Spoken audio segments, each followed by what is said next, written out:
I think most of us have a sense that payday loans are probably not the best source for a loan, that they probably charge a lot of money to those people who need that cash really badly. And what I want to do in this video is, one, explain what they are, but even more, do a little bit of math to understand really how bad of an interest that they do charge. So the way that it works is, let's say that I need to buy my wife a nice gift for her birthday that's tomorrow, and I want to borrow $500.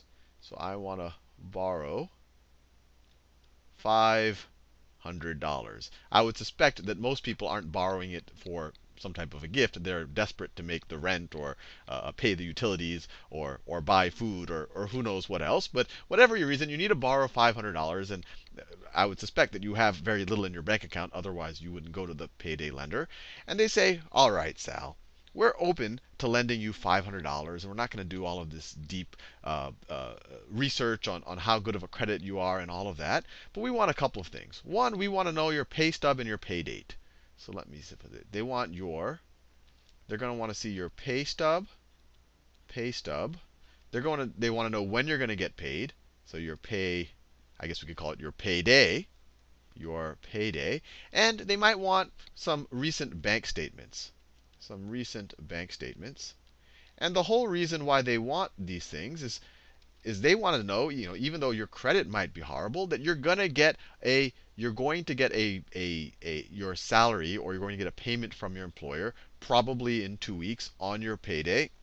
And then you're going to be good to pay back the $500. And to ensure this, so one, they're going to make sure that you have a job, that you, in your pay stub, maybe you make $1,000 every 2 weeks, or maybe you make $2,000 every 2 weeks, so that you're good for this. So maybe it's, maybe you make $1,500 every 2 weeks, so they like to see that. Maybe your payday is 2 weeks from the day that you're borrowing the money. So 2 weeks from today.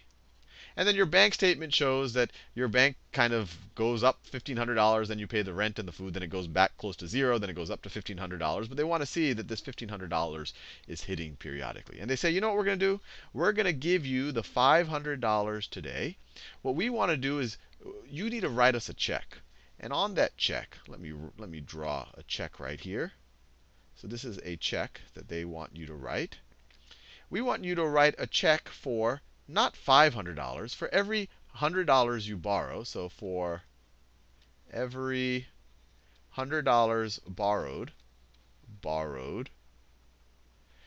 I want you to pay us back another $25. So $25 extra. And at first you might say, hey, that's not bad. That's 25% interest.